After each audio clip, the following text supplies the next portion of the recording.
ఇక ఈ లాభం లేదనుకున్నాడేమో దేవుడు, నీ బంధువు అనేటువంటి ఆహారం ఉంటాడు, ఆయన పట్టుకుపో, ఇద్దరు కలిసి వెళ్ళండి అని అంటాడు. అనేవారికి ఇద్దరు కలిసి వెళ్తారు. ఫరో సామ్రాజ్యంలోనికి అడుగు పెట్టారు. అసలు ఆ సామ్రాజ్యమే గడగడలాడిపోయిందండి. దేవుడు తోడుంటే అంతే ప్రియులారా, నువ్వు అడుగు పెట్టిన చోట అక్కడ కార్యాలు జరుగుతాయి. నువ్వు అడుగు పెట్టిన చోట నీకు ఎదురుండదు ప్రియులారా. అటువంటి శక్తి దేవుని యందు ఉంది ప్రియులారా. ఒక వ్యక్తిలో దేవుడు తోడున్నాడంటే, ప్రభు తోడున్నాడంటే, యేసే తోడున్నాడంటే, మోషే తోడు ఉండబట్టే ఆ ఫరో సామ్రాజ్యం గజగజలాడిపోయింది ప్రియులారా.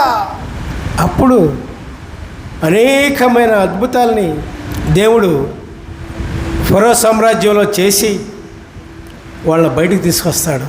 దేవునికి స్తోత్రం, hallelujah, praise the Lord, praise the Lord. మరి మనం ఏ బానిసత్వంలో ఉన్నాం? మనం ఎటువంటి బానిసత్వంలో ఉన్నాం? ఏమన్నా ఎటువంటి బానిసత్వంలో ఉన్నాం? వాళ్ళు ఇజ్రాయేలీలేమో 430 సంవత్సరాలు ఐగుప్తుల బానిసత్వంలో ఉంటే మనం ఎటువంటి బానిసత్వంలో ఉన్నాం చెప్పండి? పాపం అనే బానిసత్వంలో ఉన్నాం. పాపం చే ప్రతివాడు కూడా పాపం అనే బానిసత్వంలోనే ఉన్నాడు ప్రియులారా.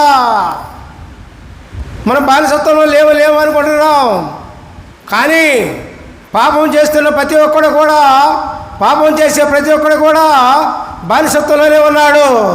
ఆ బానిసత్వం నుంచి విమోచించబడాలంటే దేవుడు మనకు తోడు కావాలి. ఆనాడు ఐగుప్తీయులు బానిసత్వంలో ఉన్నప్పుడు మోషేను పంపించాడు. ఇప్పుడు బానిసత్వంలో ఉన్న మనకు దేవుడు పరిశుద్ధాత్మ దేవుడు పంపిస్తాడు ప్రియులారా. దేవునికి స్తోత్రం. అర్థమైందా?